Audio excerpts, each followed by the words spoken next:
Please like this channel and please give it a thumb up. Please subscribe to the channel.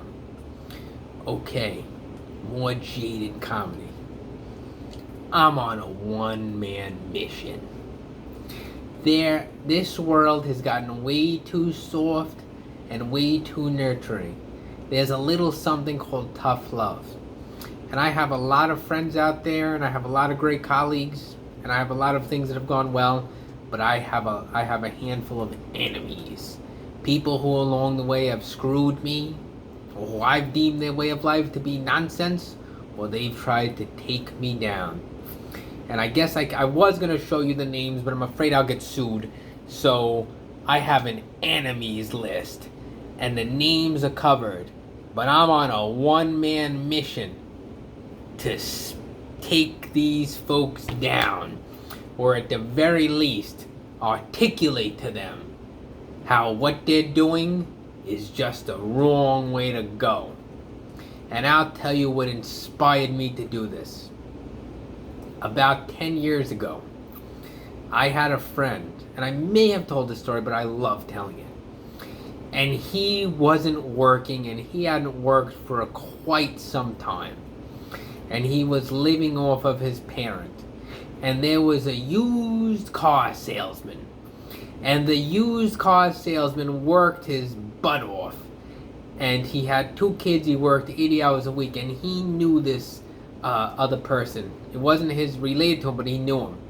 And he knew for a long time he wasn't working or doing anything. He was doing nothing.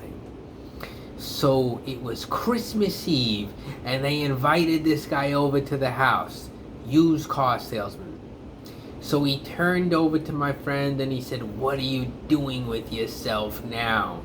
And he couldn't lie. And he said, "Nothing." And the used car salesman said, "How long have you been doing nothing?" And he said, he just wasn't going to lie. And he said, "I've been doing nothing since college, and that was a long time ago." The used car salesman turned red as an apple. And he said, "I can't believe," and he yelled at him. He gave it to him really big. He said, "I can't believe this. What have you done?" And he told him what he's done. And he got so angry.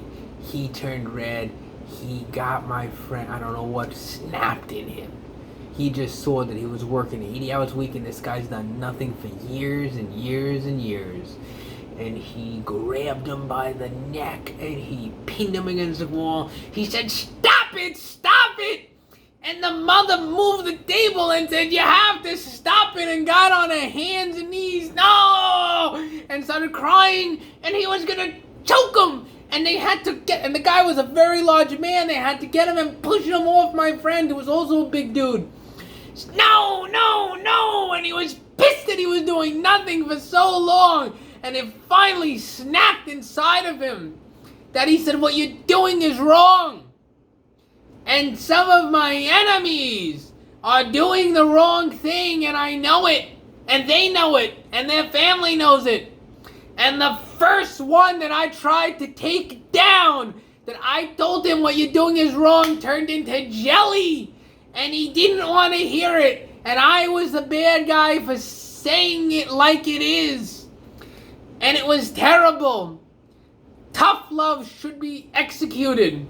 And sometimes I think it's good. This world's gotten way too soft. Most of these enemies I know are doing the wrong thing. And I let them know it. Even if technically it's not my place. No! You shouldn't have told him that. Screw that. Let them know. If you know someone who's living off of their parents well into their 20s or 30s, let them know. If someone tried to screw you over at the job, let them know. If somebody makes ridiculous comments in your YouTube section, let them know. I'm tired of this nonsense when nobody could say anything and the world's gotten just way too soft. A generation of pansies. Forget it. Let them know if they're doing the wrong thing, and you're not the bad guy, you're the good guy, because you're the one person that's telling it like it is. That's how you advance in life sometimes. Let them know, because it's nonsense that you can't. And I'll never forget the look in that guy's eyes as he tried to take my friend's empire of doing nothing down. Because he saw something that he deemed to be nonsense. I wouldn't advise doing it in such a violent way, mind you. But the concept is still there. You're not the bad guy for letting them know. And screw it if they say it's not your place. It is your place.